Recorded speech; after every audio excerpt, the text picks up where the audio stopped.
अबे यार फिर से लाइन चला गया। अबे टॉर्च ऑन करो बे कोई।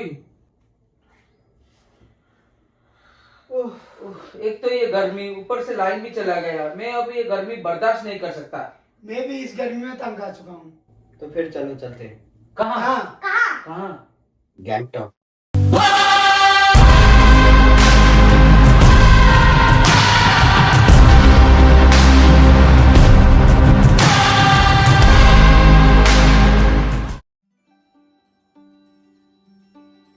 हर सफर की एक कहानी होती है और हमारी कहानी शुरू होती है कटक की एक खामोश सुबह से।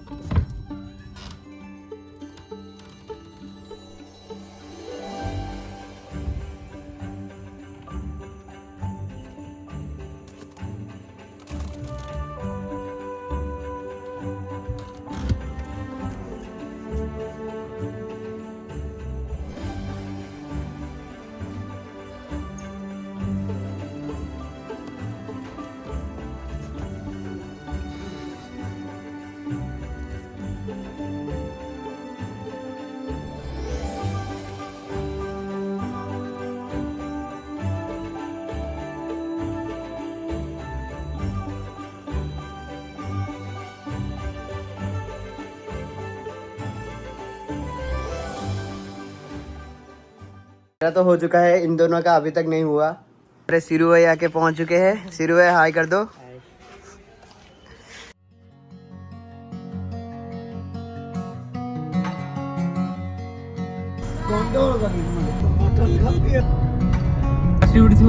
कौन खाइए आज बाटर मुझे कौन फास्ट टे खाइदा दहीबरा कटक तापर से गैंगटक रे मोमो खाइए।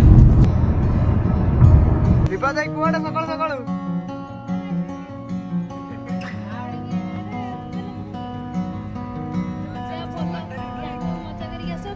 हाँ ठीक है। झापी राजा बाय। दीदी से मिलकर हम पहुंच जाते हैं एयरपोर्ट। गाड़ी से सामान उतारा और एयरपोर्ट के बाहर ही हमारी मुलाकात हुई तपन भाई से, जो इस पूरे ट्रिप में हमारे साथ रहने वाले थे। अब लग रहा था कि सफ़र सच में शुरू हो चुका है। उसके बाद हम एयरपोर्ट के अंदर गए, चेक इन किया, बोर्डिंग पास लिया और सिक्योरिटी प्रोसेस पूरा करके अपने गेट की तरफ बढ़ गए। भुवनेश्वर से कॉल पता लगी है देखिए और अधिक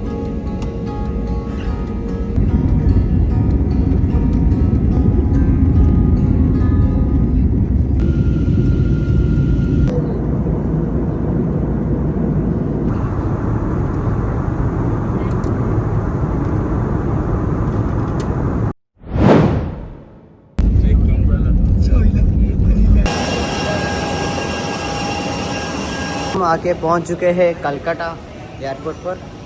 सब बोलो हाय। कोलकाता पहुंच के हम मूढ़ी खा रहे हैं। हम खाने में बिजी थे और बोर्डिंग स्टार्ट हो चुका है। फ्लाइट मिस ना हो जाए, जल्दी चलो राजा, जल्दी जल्दी जल्दी जल्दी जल्दी चलो। भागो, ताड़ाताड़ी भागो। ओ भागो भागो भागो।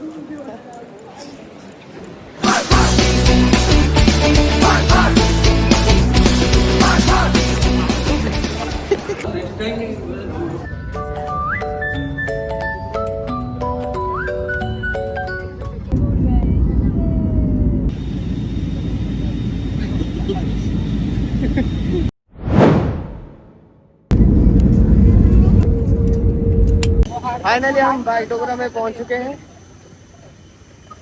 ये है यहाँ का वेदर।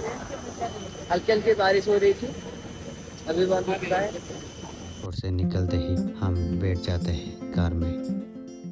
दाल भात खाने आए थे सिलीगुड़ी में, और कुछ नहीं मिला तो इसलिए समोसा खा रही है। सब लोग टेंशन में,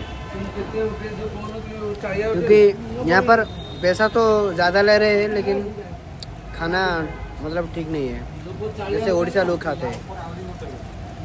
कुछ देर ढूंढने के बाद आखिर हमें एक ऐसा रेस्टोरेंट मिल ही गया जहाँ का खाना हमें पसंद आ गया। सफ़र की थकान और भूख दोनों उस खाने के साथ धीरे धीरे दूर हो गया। खाना ख़त्म करने के बाद हम फिर से अपनी जर्नी पर निकल पड़े। अब हमारा अगला डेस्टिनेशन था गैंगटॉक। अभी हम उतरे हैं फोटो के लिए। ये नज़ारे देख पा रहे हैं, बहुत ही सुंदर है। शाम हो चुकी है इसलिए थोड़ा सा धुंधला धुंधला लग रहा है, लेकिन जगह एकदम पूरा टॉप नॉच है। अरे सब हेलो कर दो गाइस। आपको कैसा लग रहा है ये जगह, थोड़ा बता दीजिए। चारों तरफ सिर्फ पहाड़ ही पहाड़ है। यूं ही हंसती मजाक बातें करके हम सिक्किम के हसीन वादियों में पहुंच गए। एक ऐसा नज़ारा सामने था जो शब्दों में बयां करना मुश्किल है। दूर दूर तक पहाड़ पर चमकता हुआ रोशनी बिल्कुल जुगनू की तरह लग रहा था। ऐसा महसूस हो रहा था जैसे पूरा पहाड़ पर 1000 जुगनू एक साथ जगमग कर रहे हो। सिक्किम पहुंचने के बाद हमारे साथ एक छोटा सा प्रॉब्लम हो जाता है। जिस ट्रैवल एजेंसी के थ्रू हमने होटल बुकिंग किया था, उनसे गलती से बुकिंग अगले दिन की डेट पर हो गया था। इस वजह से हमें चेक इन नहीं मिल सका। काफ़ी देर तक बातचीत और फ़ोन कॉल्स चलाते रहे। इतने लंबे सफ़र के बाद ये सिचुएशन थोड़ा सा परेशान करने वाला ज़रूर था, लेकिन हमें पूरा भरोसा था कि इसका कोई ना कोई सलूशन निकल ही आएगा। कुछ देर बाद ट्रैवल एजेंसी से बात हुई और आखिरकार हमारे लिए एक दूसरा होटल का इंतज़ाम कर दिया गया।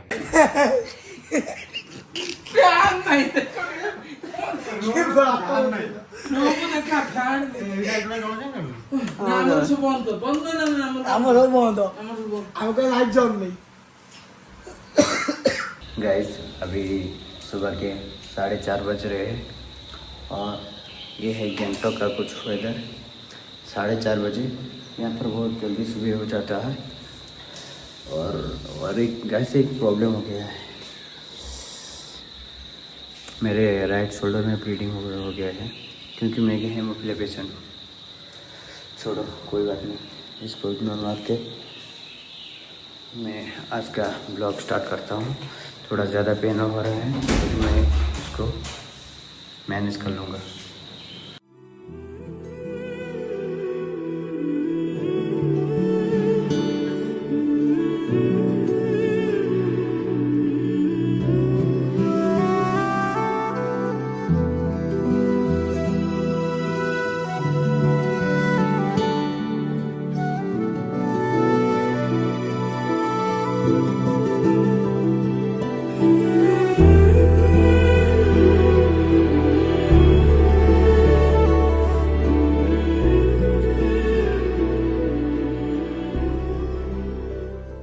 गाइस मैं आया था मेरे भाइयों के साथ।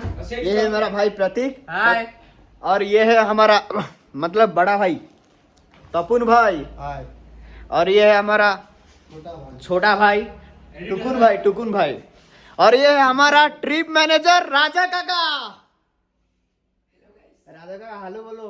हाय। कुछ बोलना चाहोगे? ट्रिप अच्छा था मगर मौसम बहुत बढ़िया है। मैं सब जो देख रहे हैं वीडियो सबको बोलूँगा कि ये यहाँ पे आइए, इस होटल में रहिए। ये यहाँ का लोग बहुत अच्छा है, फ्रेंडली है। और have a good day, bye bye. तो देखिए ओह रुक दो, मैं तुमको एक सीन दिखाता हूँ। ये है गैंगटॉक के कुछ व्यूज जो हमारे खिड़की से दिख रहे हैं। एकदम लाजवाब है। ओके गाइस देख पा रहे हैं, ये फॉग नहीं बादल है। हम बादल के ऊपर है।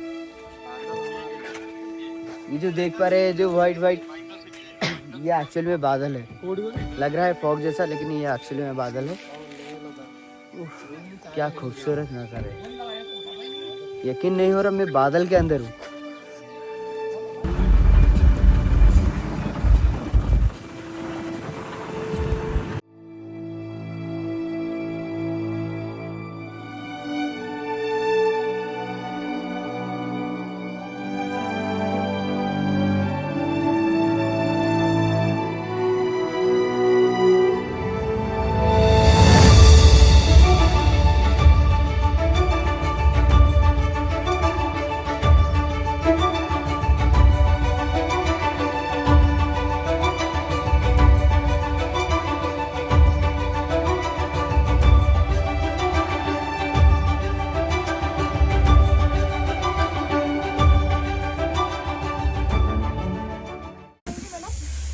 हम खाना खा रहे हैं इधर। और क्या इंस्टेंट मिलेगा अभी? मोमोज कुछ मोमोज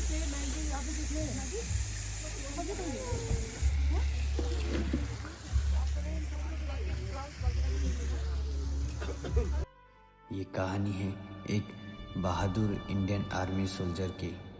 4 अक्टूबर 1968 को सिर्फ 22 साल की उम्र में ड्यूटी के दौरान बाबा हरभजन सिंह एक हादसे के शिकार हो गए और अपनी जान गंवा बैठे।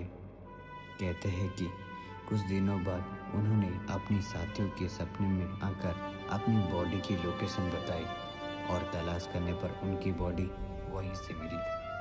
बाद में उनकी याद में 14,000 फीट की ऊंचाइयों पर एक मेमोरियल बनाया गया जो आज एक मंदिर का रूप ले चुका है।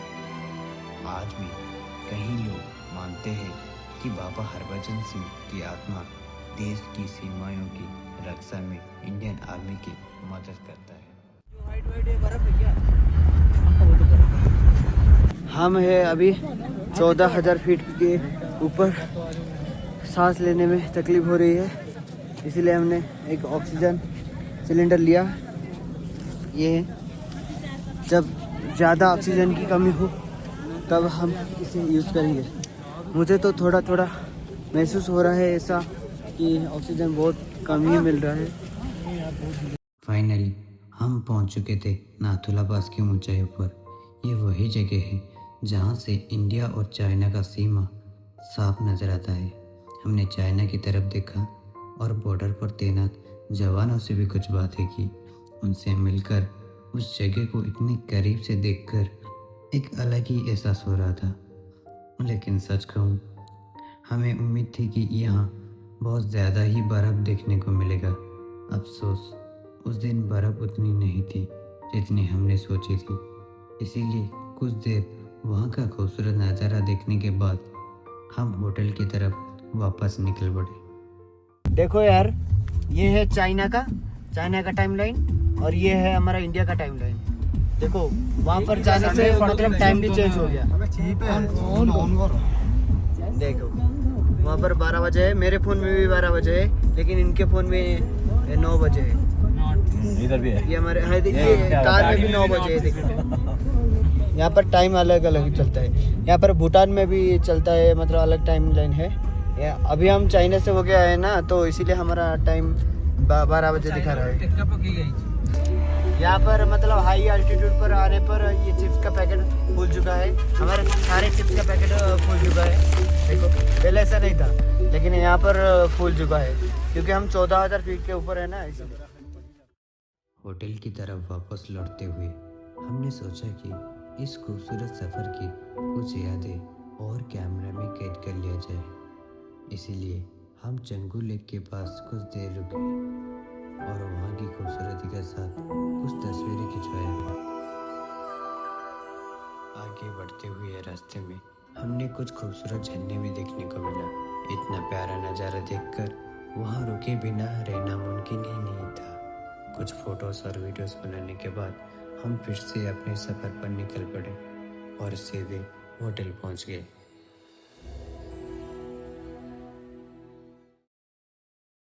होटल पहुँचते ही मेरा ब्लीडिंग काफ़ी बढ़ गया था, इसीलिए मैंने तुरंत गैंगटॉक के STNM गवर्नमेंट हॉस्पिटल चला गया।